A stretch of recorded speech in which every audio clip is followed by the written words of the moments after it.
Hola, bienvenidas y bienvenidos a Música Luego Existo, un espacio donde queremos conversar en torno a la música. Y es que la música nos conecta con absolutamente todo. Aquí, los protagonistas son nuestros invitados. ¿Pero quiénes son? Somos todos los que de alguna manera hemos crecido, amado, llorado, soñado, acompañados de música, nuestra lista de reproducción de vida. Y esto es lo que queremos escuchar. Así que todos estamos invitados a este espacio.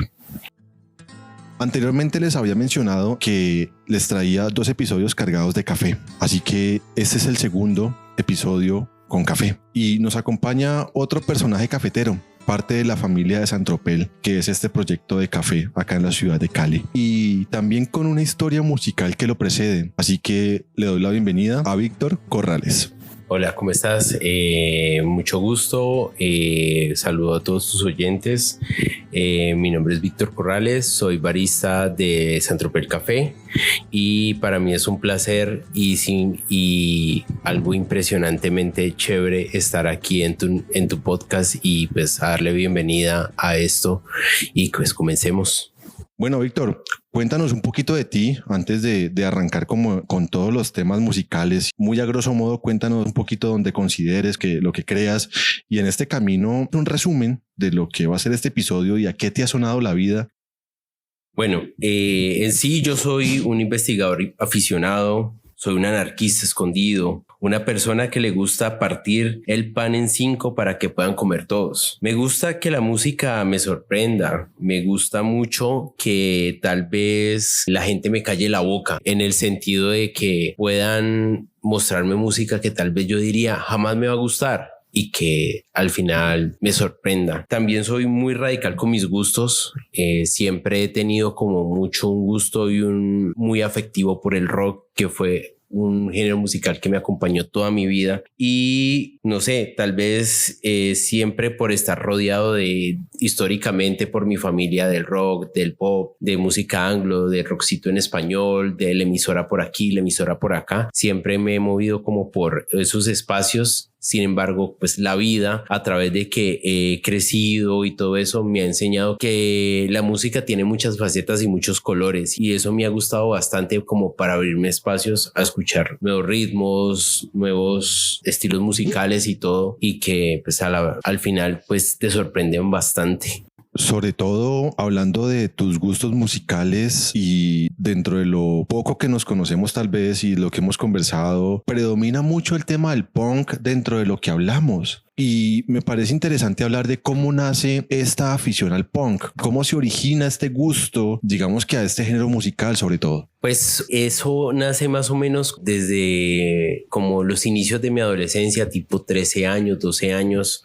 Yo me acuerdo mucho que mi primo me comenzó mucho como ese gusto por la música anglo. Él llegaba como con esa era de MTV de los años 2000 y todo eso. Me comenzaba como a meter como los gustos que por el new metal que estaba pegando tanto en ese tiempo, de Linkin Park, de Papa Roach, de System of a Down y todas estas bandas que se separan un poco de ese clásico rock que escuchaba en la casa, de el rockcito en español que se escuchaba en la Superestación o ese rockcito variado que comenzaba a meter como esas figuraciones del new metal de los 2000 en Radioactiva. Estoy hablando de tiempos en donde en Cali todavía existía Radioactiva y pues digamos que esos gustos musicales que comenzaron desde ahí comenzaron a generar como ¿qué se podría decir? Una curiosidad por explorar más a fondo como otros estilos musicales y generar un camino propio. En el colegio conocí a 2 grandes amigos que se llaman Alex y se llaman Daniel y ellos siempre les gustó mucho el lado del metal, pero uno le gustaba mucho el thrash metal y al otro le gustaba mucho el death metal. Alex, incluyendo como digamos esa faceta del death metal, le gustaba mucho el punk y él comenzó a pasarme música que él tenía y todo eso.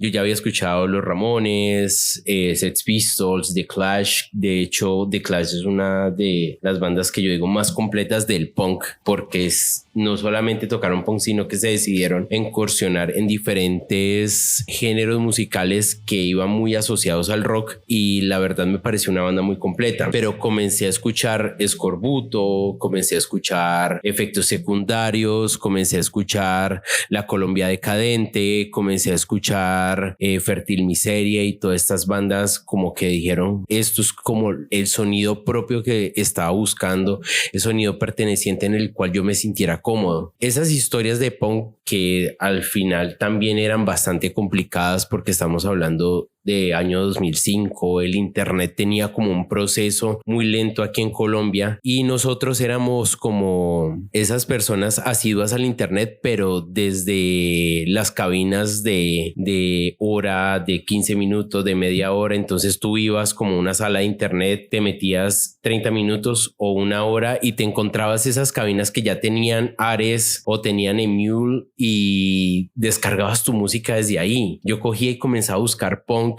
y a descargarlo y comenzaba a escuchar nuevos sonidos, nuevas bandas y todo eso. Ya después la época del internet en casa y comenzar a buscar páginas que te pudieran ofrecer álbumes completos. Yo me acuerdo que había una página que se llamaba Ser melómano debería de ser un oficio remunerado, y era una página, un blog que se dedicaba a recopilar un montón de bandas independientes, un montón de bandas underground, de punk, de rockabilly, de psychobilly, de ska, de todo este tipo de sonidos que al final terminaban como complementando mucho esa necesidad que yo tenía.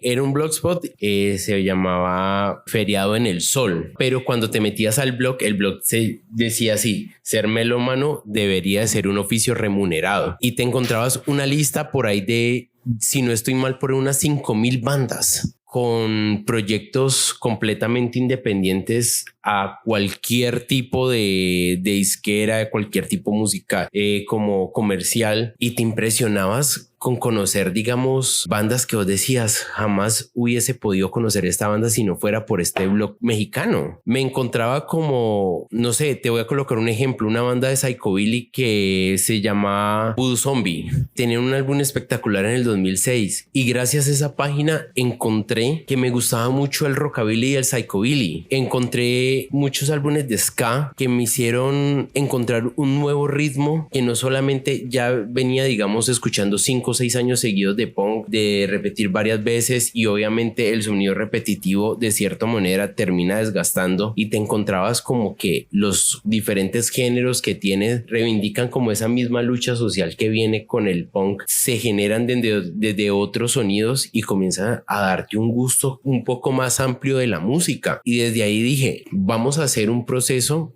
creativo y de crecimiento dentro de lo que es el campo musical, tanto como de punk como también de otros aspectos musicales que también fui generando a medida de que fui creciendo. Bueno, digamos que yo tengo conocimiento un poco de los géneros musicales, pero vamos a hablar como si de pronto hay personas que no saben lo que es el psychobilly. Así que cuéntanos un poco sobre estos géneros, en tu concepto, ¿qué son? Como para darles este abrebocas a las personas. Bueno, para poder entrar a hablar del psychobilly tenemos que coger dos géneros. El rockabilly, que es el clásico rock and roll de los años 50, que sonaba mucho guitarra, contrabajo, batería, piano. Y el horror punk, que es ese clásico sonido de Misfits que tiene letras enfocadas en películas de terror, cuestiones de vampirismo, cuestiones de los muertos vivientes, toda esta onda, y tú coges y literalmente los metes en una jaula y dicen, creen algo. Y resulta que el psychobilly es eso, una versión punk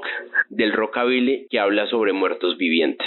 Entonces, más que todo, yo soy bajista, y encontrar un género que reivindique el sonido del bajo como un protagonista es algo que te llena. Uno como bajista románticamente te llena la idea de escuchar un psychobilly o un rockabilly, de escuchar el tucu tucu tucu tucu tucu del contrabajo que está por encima inclusive a veces de la guitarra, y dices, uff, genial, esto es un sonido que me gusta.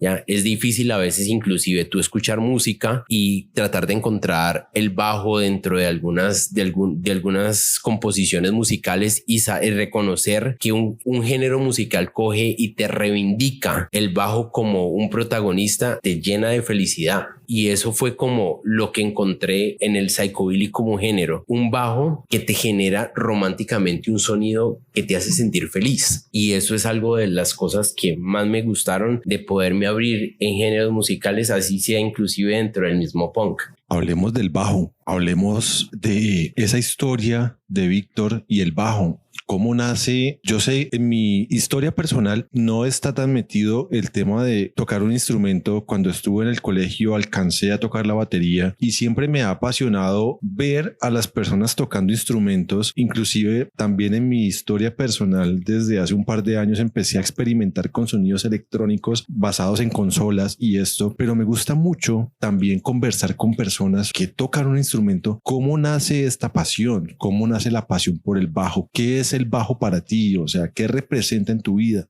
o en lo que escuchas? Bueno, podría decir que el bajo surgió como una situación muy hilarante de mis épocas de niño, porque pues creciendo en esta onda del rock y del pop y todo eso, yo tenía muchas ganas de aprender un instrumento musical. Generalmente uno siempre escoge la guitarra porque es como la aproximación más grande y la facilidad económica que tienen tus padres de comprarte un instrumento musical. Un piano, estoy hablando de que del año 2001, tenía 10, 11 años, un piano costaba 600,000 pesos, una batería costaba 1,000,000 de pesos y te encontrás una guitarra clásica, acústica, te costaba 60,000, a veces 50,000 pesos y era tu aproximación con la música. Pero yo de niño fui muy curioso, me gustaba mucho construir y vivir dentro de esas ideas como fantasiosas, como muy de la imaginación y todo eso, que me ayudaron mucho como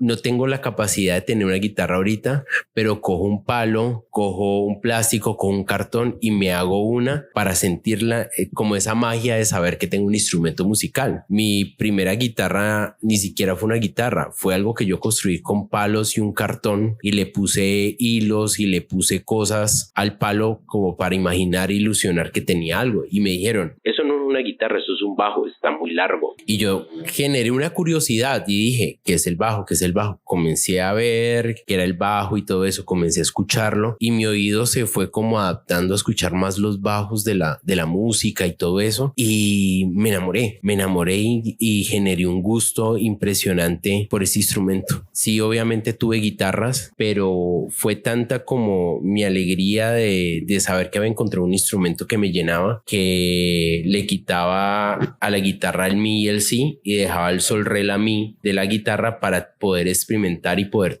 tratar de practicar en una guitarra el bajo. Y así fui como generando una necesidad de tener un bajo, y pues de esas cosas que llega ese momento en que te vas a graduar de 11 y tu mamá te coge y te dice a los 15 años, que estaba como muy radical en la onda del punk, me dice, ¿usted quiere ir a San Andrés? Y yo le digo, no, quiero un bajo. Y me llegó el primer bajo a mi vida. Yo me acuerdo que ese día era un diciembre, todos los pelados en mi colegio estaban súper emocionados vendiendo rifas para poder completar el viaje todo pago a San Andrés, y mis papás muy humildemente, mi papá es taxista y mi mamá es secretaria, guardando plata para que uno me diera el bajo y el otro el amplificador. Y ese día fui muy feliz porque me sentí en un complemento conmigo. Entonces tenía ese bajo, ese amplificador, y estaba tan feliz que yo había ahorrado unos pesos, yo me acuerdo, y me fui. Y después de salir a comprar el bajo le dije, quiero comprar ropa. Y me fui, en esa época existía Gente Naranja. Y dije, quiero comprarme una camiseta, no más para estrenar el bajo. Y compré una camiseta, y me acuerdo que de regalo mi hermana me dio un CD de Ira, una banda muy famosa de acá de punk de Medellín. Y me regaló un CD de Ira que estaban vendiendo en Gente Naranja. Cuéntanos un poco, no quiero hacerlo yo, quiero que lo hagas tú. Para la gente que no vive acá o que no es de acá, ¿qué era Gente Naranja? Que creo que también marcó un tema a los que nos gustaba esa onda alternativa, también marcó, y esa onda alternativa, esa onda de cine, esa onda. Cuéntanos un poquito en tu visión, ¿qué era Gente Naranja? para estas personas que no viven acá, no son de acá de Cali y están escuchando en otras partes? Bueno, Agente Naranja fue una de las primeras tiendas de ropa de rock que había en Cali. Es decir, a veces pues digamos, yo era un niño de 15, 16 años, a veces no tenía como mucho dinero, pero lo guardaba lo suficientemente como para coger. Yo vivía al norte de Cali, la tienda quedaba en el centro, como por la calle Quinta, cerca con Fenalco, y yo me iba a pie desde el norte de Cali tenía un Walkman en esa época en donde grababa la música directamente de los baffles del computador para tener una secuencia de cassettes, y cogía y me iba caminando desde el norte hasta Agente Naranja con una plata guardada de mi día a día para comprarme una camiseta, para comprar un CD de, digamos, proyectos musicales de punk que habían en Cali, o para comprarme una manilla de taches, una bandana, un parche, un botón, lo que fuera. Como de esas épocas en que tú sos muy radical, en que quieres que todo el mundo admire como lo diferente que eres, como los aspectos musicales que no son iguales a lo que te genera un alrededor, y entonces voy consiguiendo eso, muy chévere. Entonces sí, me hacía mucha ilusión el poder como generar una identidad. Ya después pues ya vinieron otros establecimientos, vino DIN, que el primer local que ellos tenían estaba en el centro comercial Colón Plaza, estaba más cerca a mi casa. Había otro local también que queda en Floralia, y todos me los gocé y pude aprender a tener una apreciación de la música también desde lo estético, porque así muchas personas piensen que no, la estética también hace mucha parte de la música, inclusive para el mismo punk. Continuando un poquito el tema del bajo, cuéntanos un poco, ¿perteneciste a bandas? ¿Tocaste aparte del bajo otro instrumento en estas bandas o te enfocaste en el bajo después de esta historia que nos contaste de que realmente te fuiste por el lado del bajo? Cuéntanos un poquito también cómo esa trayectoria, si tuviste en bandas, cómo se llamaban o qué recuerdos tienes sobre este tema. Bueno, sí, toqué en más o menos 3 bandas que básicamente terminaron siendo toda la misma porque eran bandas conformadas por amigos. Primera banda en la que toqué fue con mis amigos que había nombrado anteriormente, Alex y Daniel, que teníamos 15, 16 años e íbamos al ensayadero de Granada. El ensayadero de Granada, no recuerdo cómo se llamaba ese calvo, pero era un cucho que pues por muy económico te dejaba tirar una hora tirando instrumentos, y el cucho se aleteaba atrás de la consola a escuchar lo que uno tocaba y todo eso, y fueron momentos chéveres. Esa banda se llamaba Mugre y era muy chistoso porque esa banda acogió el nombre fue porque mi papá le causaba mucha risa el nombre de las bandas que yo escuchaba. Entonces un día estaba hablando con mis amigos y dijimos, tenemos que ponerle nombre a la banda. Mi papá, sí, póngale clamidia, póngale gonorrea, póngale mugre, póngale cucaracha pestosa. Entonces, de esos nombres variados que dijo mi papá jocosamente, terminamos escogiendo el de Mugre como una opción buena para la banda. Estuvimos más o menos un año tocando hasta que Alex, por cuestiones de que se cambió de colegio y todo eso, porque todavía estamos en el colegio, tocó como dividirse un poco, no le alcanzaba el tiempo y todo eso, no le alcanzaba el dinero para ensayar, y terminamos saliendo de la banda, dándole un descanso y volviendo con otro amigo, con otros 2 amigos que se llaman Alejandro y Henry. Un saludo para Alejandro, que es el man que me tatúa. Y Henry cogió la voz y Alejandro cogió la guitarra, Daniel la batería y yo seguía en el bajo. Siempre estuve en el bajo en la banda. Luego tratamos de hacer que el proyecto se conformara como en algo un poquito más serio, no fuera una banda solo de amigos, sino como que bueno, muchachos, pongámonos las pilas, tenemos el potencial para tocar y todo eso, ¿por qué no lo exteriorizamos más? ¿Por qué no, si queremos llevar un mensaje anarquista o un mensaje de caos y destrucción o de procesos sociales, lo hacemos para más personas y no solamente para el calvo que está detrás de la consola? Entonces vino el proyecto Gritos de Libertad, que ya fue un proyecto un poco más amplio. Había un bajo, había una guitarra, había una batería y habían 2 voces, una femenina y una masculina. Y ese ese fue como el proyecto que se pudo ver un poquito más por parte de como de ese parche punk de aquí de Cali, que pues digamos estoy hablando tipo 2007, 2008 y 2009 cuando este género tuvo una explosión fuerte en Cali. Cali siempre ha sido como muy en el underground, lo estoy diciendo, una ciudad de metaleros, porque aquí siempre se movió más el metal y sus géneros, el thrash, el death, el black metal, todo este tipo de géneros se movieron mucho más que el punk. El punk era como un género que solamente te encontrabas en La Gruta y en algunas partes de San Antonio. Y ya comenzar como este proyecto musical con gritos de libertad y saber que tocamos en Villa Gorgona, que tocamos en el Paso del Comercio, que tocamos por donde queda el barrio que queda ahorita por la estación Calipso, no recuerdo cómo se llama ese barrio. Pude encontrar como una manera de visibilidad del proyecto musical que teníamos y de las ideas que teníamos con él. Entonces fue creciendo y fue generando muchas aceptaciones desde el mismo parche punk, principalmente por el vocalista que teníamos, que es Hernán. Es una persona que se ha movido demasiado, digamos, dentro del proceso anarquista y de la autogestión y todo eso. Entonces se dio mucho a conocer la banda. Ya digamos que la banda se fue destruyendo o se fue acabando a medida de que ya teníamos proyectos más personales como la universidad, como viajes, como negocios que nos impedían como tener un tiempo adecuado para ensayar. Siempre era como ensayando a medias y todo ese tipo de cosas, y el proyecto se fue alejando. Otra cosa que tal vez me alejó también del proyecto fue que la banda era de hardcore punk y yo siempre me fui mucho por la onda del punk rock, por la misma cuestión de que me gustaba el rockabilly, el psychobilly y todo esto. Y digamos que esos sueños de banda se acabaron en el momento en que yo quería hacer una banda un poco más punk rock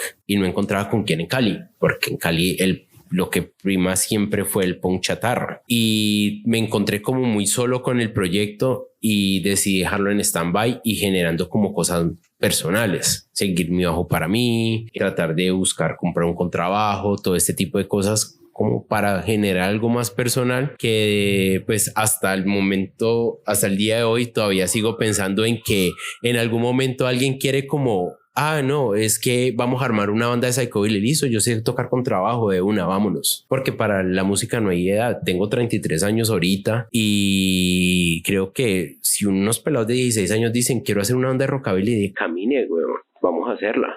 Cerrando el tema del punk, ¿cómo le explicas muy brevemente o en una frase qué es el punk para Víctor? Y tal vez para las personas que escuchan otros géneros, o que a muchas personas les puede parecer que el punk es como, uy, esa música es como, es satanizada de cierta manera. Es como muy brevemente, ¿cómo ves el tema del punk para ti, para Víctor? Lo puedo explicar con el nombre del primer anarquista colombiano, que se llama Biófilo Panclasta. Es tener un amor a la vida, es tener un amor a todo lo que te rodea por medio del caos.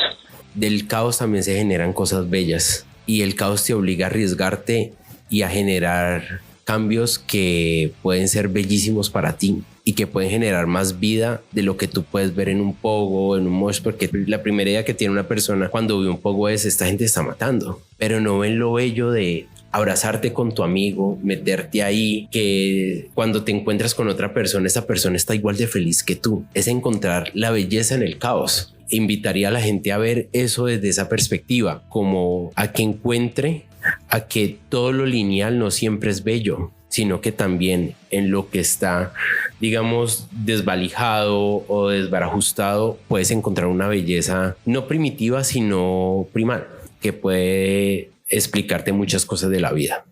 Creo que un tema interesante de tocar, y lo que hablaste acerca del punk, creo que ilustra mucho y me parece muy chévere cómo lo ilustras desde la visión, desde una visión más holística, si uno quiere revisar el tema del punk, y bueno, creo que no lo pudiste describir de una mejor manera. Ahorita creo que cambiando un poco como el tema, ya cambiando de género musical, el café, ya que estamos hablando, como les había comentado anteriormente al inicio del episodio, son 2 episodios en el cual hablamos de café, porque son 2 personas que están metidas en este cuento. Así que, ¿cómo se ha movido tu vida en ese tema del café? ¿Cómo llegas del bajo, del punk y todo ese tema acá al café, a hacer lo que es Antropel? Bueno, la verdad, digamos que no más por nacer en Colombia nosotros ya estamos asociados con el café y es una realidad. El café siempre para toda mi familia hizo parte de la vida. Yo me acuerdo de esas mañanas en que yo despertaba y el desayuno era pancito con huevitos y un café con leche, porque a mi mamá le preocupaba mucho darnos café negro, que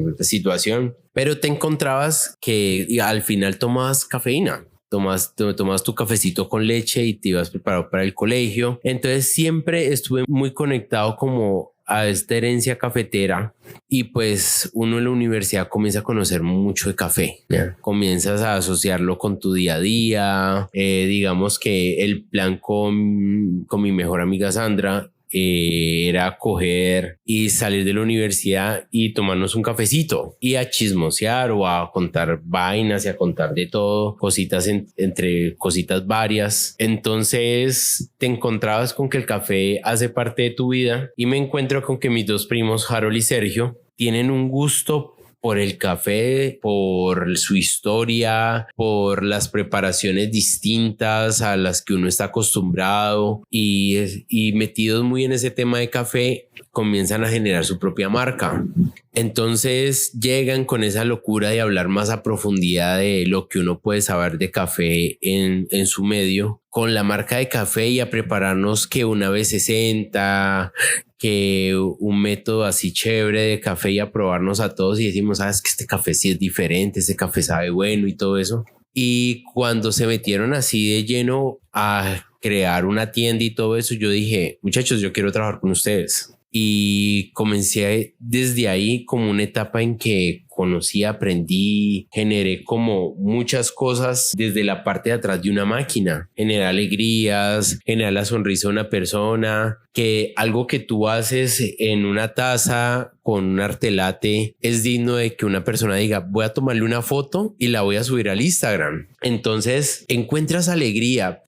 Yo soy una persona que soy muy dado al buscar que la gente que me rodea siempre esté muy feliz y encontrar que en una taza de café tienen una sonrisa, encuentran como una necesidad de hablar con uno para decirle cómo estás, contarte alguna anécdota y todo eso. Conocer la vida de las personas te hace llenar más allá del café, en que una taza de café se vuelve en una confidente de una buena amistad que tú puedes crear detrás de una barra.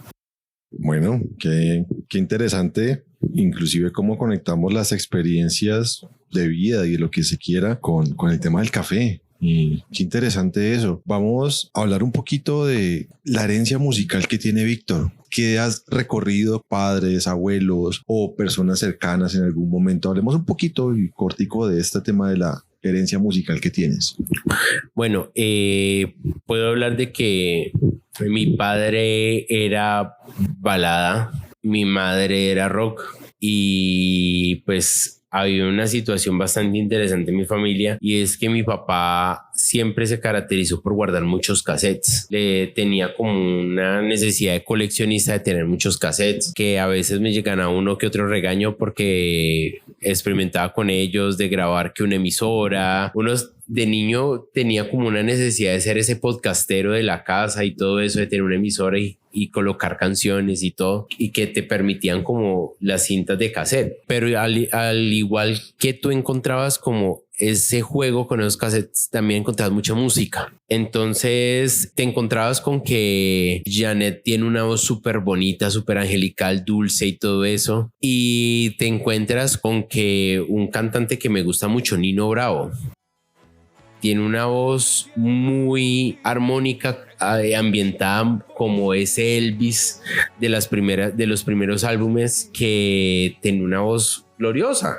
Y por el otro lado, mi mamá, que siempre le ha gustado bailar mucho, le gusta la salsa y todo eso, pero ella no le gustaba escuchar salsa si no era para bailar o para ella, cosas así. Entonces, como mi mamá dejó ligada a la salsa algo más personal. Mientras que cuando hacía oficio, arreglaba la casa, colocaba baladas en inglés, rockcito, que Queen, que le gustaba las canciones de Grace y te ponía a escuchar canciones de Grace mientras te decía que había sido la mejor película del mundo porque se enamoraron de John Travolta. Entonces esa movida de esa música me ayudó mucho como a fortalecer esa idea de que el rock hacía parte de mi vida. Llega mi hermana y colocaba sus baladitas en español, alta fan de Shakira en la época en que Shakira sacó El Desconectado y todo eso, cuando Shakira era pelirroja, y te ponía Boom FM o Bésame y comenzabas a escuchar esa balada de los años 90 que ya era Alejandro Sanz.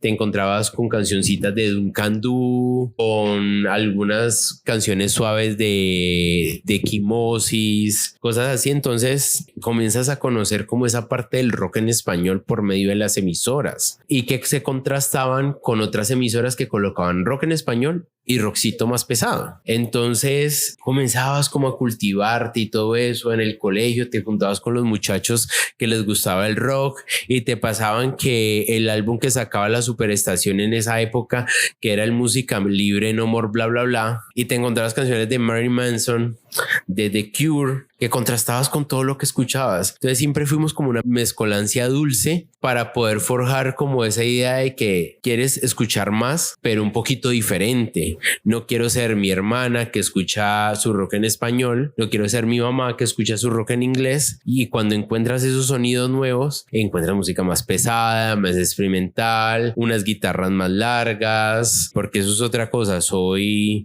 fan escondido de Pink Floyd y me aguanto todos los solos que se hacen en diferentes álbumes. Tengo un The Wall en DVD ahí guardado en mi casa, porque comienzas a experimentar con la música y dices, la música es un complemento maravilloso de la vida, y te encuentras con que te sorprendes al poder escuchar en composiciones cosas que te hacen erizar, así trasciendan más allá. Eso es lo que, digamos, me dejó mi herencia musical, un complemento como de experiencias de vida que se transmiten por medio de emociones, por medio de buscar la melomanía de la música para cada momento de tu vida. Siento que el tema, cuando hablamos de herencia, es un factor interesante de escuchar y creo que va a ser un ejercicio muy interesante a nivel de los demás episodios. Y conectando ese tema de la herencia y sumando un poquito más el tema de las emociones, así algo que se te venga a la cabeza, cuéntame una canción que se conecte a una anécdota alegre o que te haya generado alegría o felicidad en tu vida, Víctor. Digamos que para mí es muy difícil, porque mi oído siempre ha sido muy inquieto, poder como decir una sola canción. Digamos que una anécdota feliz podría decir Lip of Fatty de Bad Manners, que es un ska súper sabroso, o Somos Viento de Amparanoia. Son dos canciones que me recuerdan mucho esa época en donde hay muchos cambios en la vida y muchos procesos de aprendizaje, como la universidad. Entonces digamos que eso me acuerda mucho a esa vida tan chévere que uno tiene de universitario y que vale la pena recordar. Ahorita te puedo decir que en estos momentos mi vida suena mucho a Tabú de Cerati, ¿ya? Porque me genera como una idea sobre cómo es seguir adelante y cómo construir desde el amor nuevas facetas de tu vida, ¿ya? Porque pues la música siempre para mí es como esa parte de felicidad, de confort, de tranquilidad, que una canción con una buena letra te puede ayudar a inclusive amar más a una persona que tengas cercana. Bueno, y continuando con esa parte emotiva también, viejo Víctor, cuéntanos una canción que se conecte a una anécdota que te genere algo emotivo o que te genere, bueno, no sé si lo queramos manifestar como tristeza también, o algo que te haya, o sea, como que te llene de sentimiento. Pues mira que cuando la vida me ha dado golpes, digamos que me han tirado a la cama o o que tal vez me hagan sentir nostalgia cuando las recuerdo. Siempre es curioso porque esto es más curioso escucharlo de una persona que le gusta el punk. Me refugio mucho en la música clásica. Tal vez me recuerda una época bonita en cuando sabía que mi papá estaba en la casa, porque a pesar de que él generaba sueño y lo utilizaba como música para dormirse, colocaba la emisora de Carvajal y escuchaba música clásica, que era lo único que lo ayudaba a dormir. Entonces se queda como en tu inconsciente el escucharla. Y por ejemplo, no puedo decir que sea un gran fan de Beethoven, pero hay un arreglo de Beethoven que me eriza la piel cada vez que lo escucho y que me hace sentir como una paz, y es el cuarto movimiento de la novena sinfonía. Es una composición que no voy a hablar de perfección ni nada de eso, pero que suena como tan bello, que te hace ver como esa parte musical tan emotiva, tan chévere, que te puede transmitir sensaciones que me generan mucha tranquilidad. Digamos que para las personas que tal vez nunca hayan escuchado Beethoven, les recomiendo escuchar esa novena sinfonía de un video que se puede encontrar fácil en YouTube, que es la promoción del 2012 que dan por BBC Prom 2012. Es una construcción bellísima de la música. Creo que esta es la última pregunta que engloba este episodio, y es: hemos estado hablando de ti, hemos estado hablando de tu experiencia, de tu vida musical, de tu recorrido, porque también, así como la has escuchado, la has tocado, y eso me parece muy chévere. Yo sé que este ejercicio lo pone a pensar mucho, o nos pone a pensar mucho, porque es decirte, dame un top 5, es como de todo lo que me ha gustado escuchar y esto, pero igual pues quiero hacer este ejercicio contigo, y es: si hiciéramos una playlist, una lista de reproducción de tu vida para algo que te describiera o que describiera a Víctor en estos años que ha vivido, ¿cuál sería ese top 5 de canciones que aparecerían en esa playlist? Pues es una pregunta bastante difícil. Has escuchado cientos de canciones, que te vengan 5 a la cabeza es complicado, pero pues podría decirte que un top 5 sería En un castillo de papel de Los Muertos de Cristo, Sludge Fest de Dinosaur Jr., Blister in the Sun de Violent Femmes, Monkey Man de The Specials y Nagada da Vida de Iron Butterfly.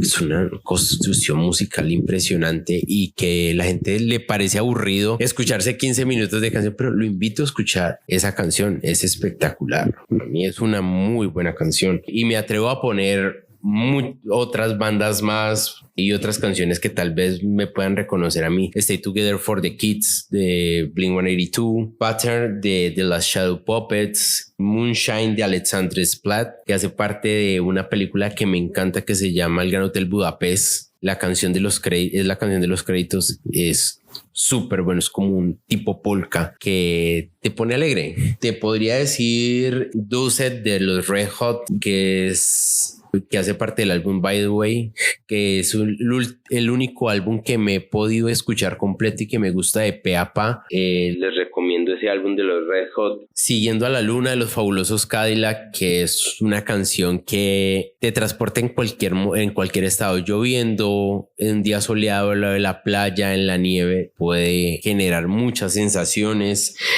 Ça plaint pour moi de Plastic Bertrand, que la encontré casualmente escuchando un video en internet, y dije: qué canción tan buena, y la comencé a escuchar y me gustó, y al final pues te terminé dando 11, pero pues eso es lo bello de la música, que no puedas nombrar solamente algo que te transmita. Y creo que eso es lo bello de todo este tema de las imperfecciones, y no todo es perfecto y no todo tiene que ser ceñido a una regla. Bueno, Víctor, creo que por último es agradecerte tu presencia en este episodio, tu voz, haber abierto ese corazón de vida, ese corazón de experiencias, y haber abierto ese corazón musical también. Así que nuevamente agradeciéndote, y bueno, no sé si quieras decirnos unas últimas palabras dentro de tu mundo musical.